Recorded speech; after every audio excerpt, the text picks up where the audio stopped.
नमस्कार, मैं सर्वभूमि रोहित शर्मा।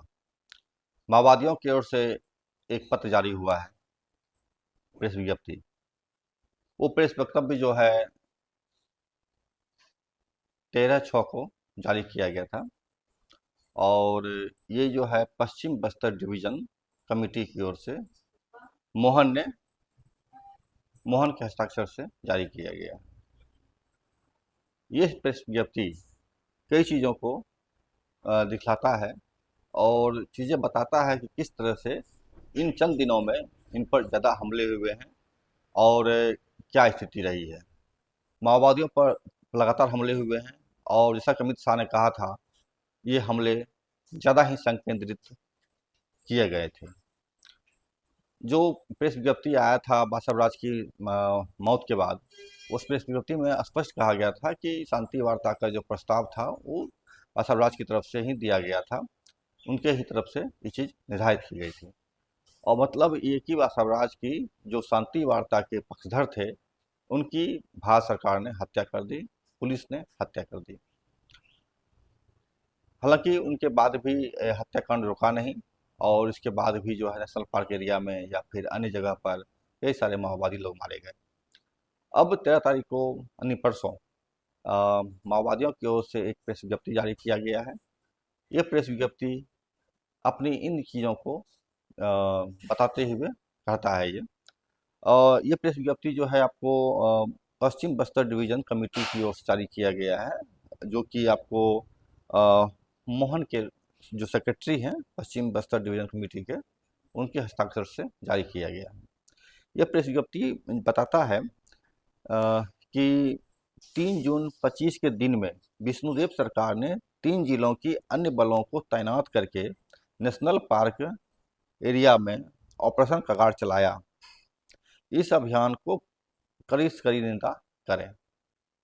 बयान में आगे लिखा है, प्रिय जनता, भारत जनता को संबोधित करते हुए इन्होंने कहा है, 3 जून से 9 जुलाई तक चलाई गई अभियान में बीजापुर, दंतेवाड़ा, नारायणपुर जिलों के डीआरजी व कोबरा, सीआरपीएफ, अन्य बलों ने हजारों की संख्या में शामिल हुए। इस अभियान में और पुलिस बलों ने इरप गुट्टा गांव निवासी कुरियाम महेश, जो शादीशुदा थे, उनके नन्हे मुन्ने बच्चे भी हैं, को हाथ में ही पकड़कर माथे पर पत्थरों से ठोक ठोक कर हत्या कर दी। 3 जून से 9 जून तक किए गए नरसंहार में हमारे प्यारे नेता कॉमरेड गौतम दादा, सीसीएम संयुक्त आंध्र प्रदेश, और कॉमरेड भास्कर तेलंगाना राज्य कमेटी सदस्य, कोमराम भीम मंचीरियल डिवीजन कमेटी सचिव थे वो, के साथ कॉमरेड लालसू, कॉमरेड रजनी, कॉमरेड रैनी, कॉमरेड संतोष को निहत्थे पकड़कर क्रूरतम तरीके से यातना देकर हत्या की।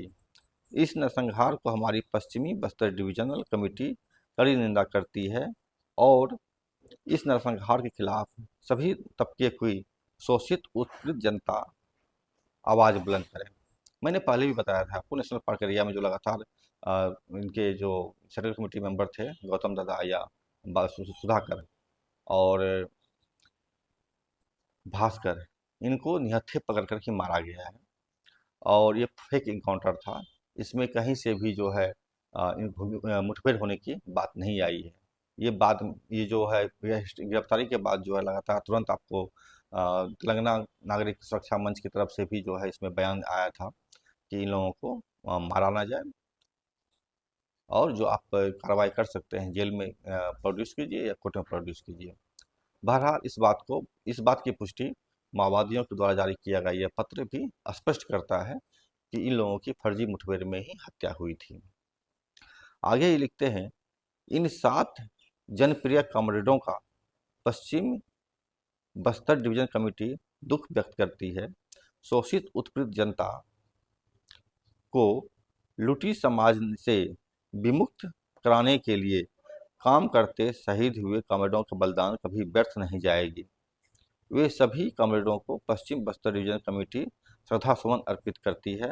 साथ ही शहीदों की परिजनों सगे रिश्तेदारों, दोस्तों को संवेदना प्रकट कर रही है।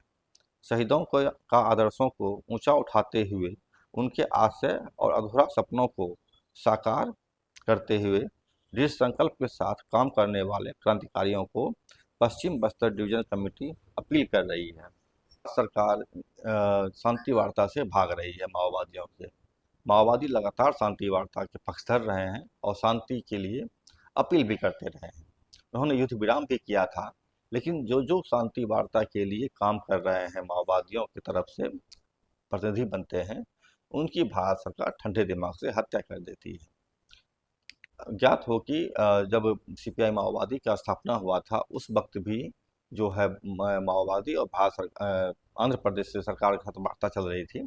इस वार्ता से भी सरकार भाग गई। इसके बाद फिर जब चिराग राजकुमार को वार्ता के लिए नियुक्त किया गया सरकार के से वार्ता करने के लिए, तो उनको जो है पकड़कर ठंडे दिमाग से उनकी हत्या कर दी। इसके बाद बासव राज जो महासचिव हैं सीपीआई माओवादी के, इन्होंने जब शांति वार्ता की बात की तो फिर इनकी भी हत्या कर दी। रुपेश जो एक निजी चैनल को बयान दिए थे शांति वार्ता के पक्ष में, उनको भी मारने की कोशिश की गई। मतलब जो कोई माओवादी की तरफ से शांति वार्ता की बात करता है, उनकी वो हत्या कर देता है।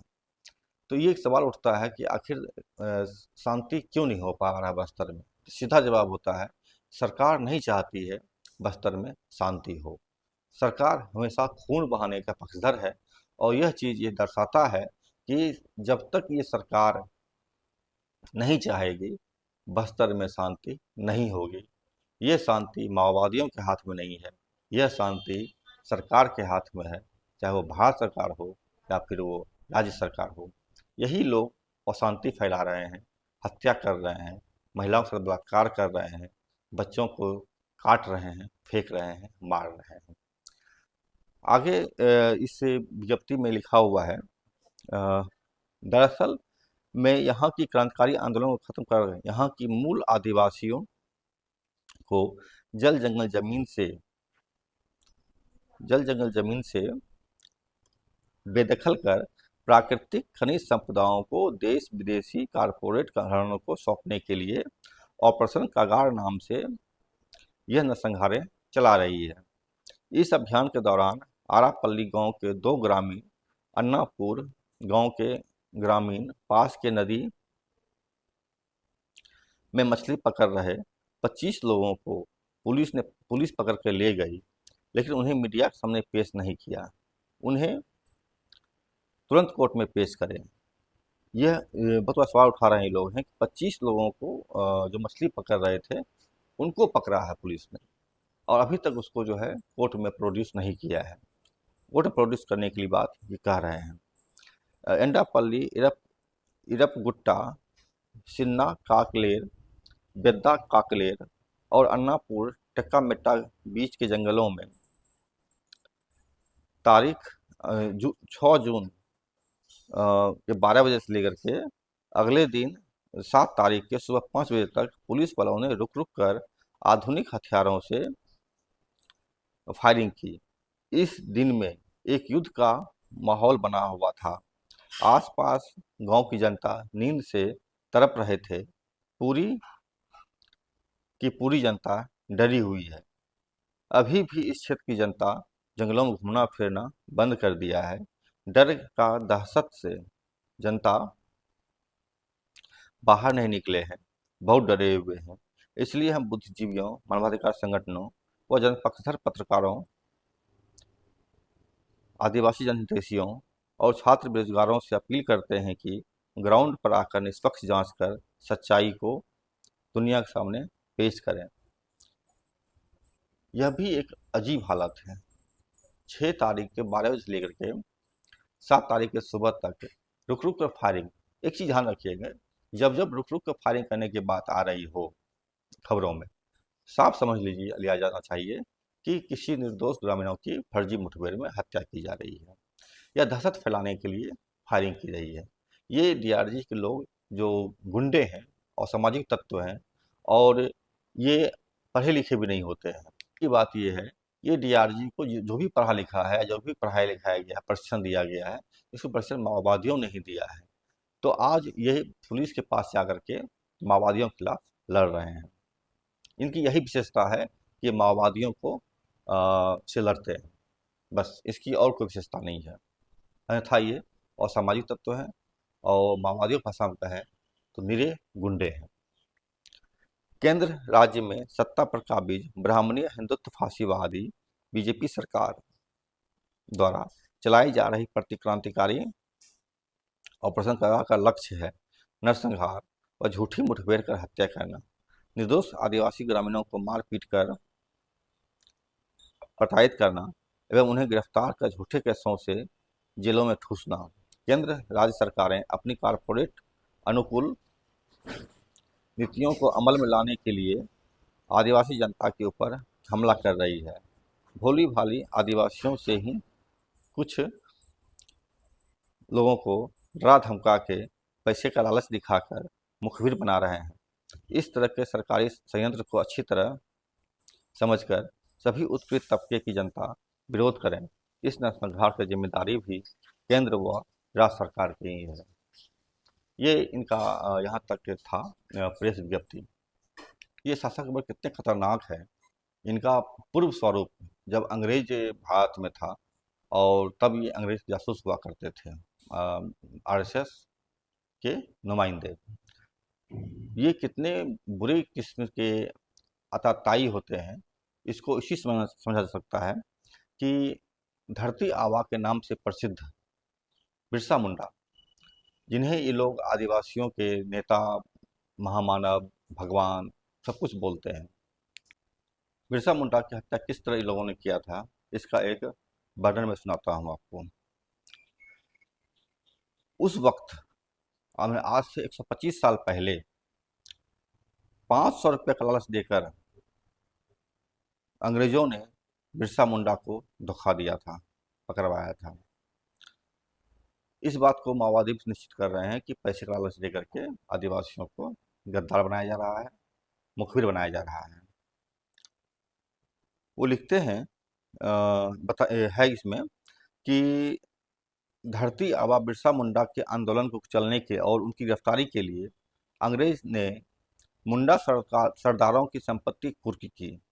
इस दबाव के आगे 28 जनवरी 1900 को दो प्रमुख मुंडा सरदार डोंका और मझिया ने आत्मसमर्पण कर दिया, सरेंडर कर दिया। जैसे कि आज माओवादियों के लोगों को डरा धमका कर पैसे लालच देकर के सरेंडर करवाया जा रहा है और उससे सूचना निकाल कर उससे जानकारी प्राप्त हासिल करके माओवादियों पर हमला किया जा रहा है। 32 अन्य विद्रोहियों ने भी आत्मसमर्पण किया था बिरसा मुंडा के साथी। ब्रिटिश सरकार ने बिरसा मुंडा को पकड़ने के लिए पुरस्कार की घोषणा की थी। जिस तरह से आज माओवादियों को ऊपर लाख, 10 लाख, करोड़, 10 करोड़ तक का इनाम ये सरकार रख रही है।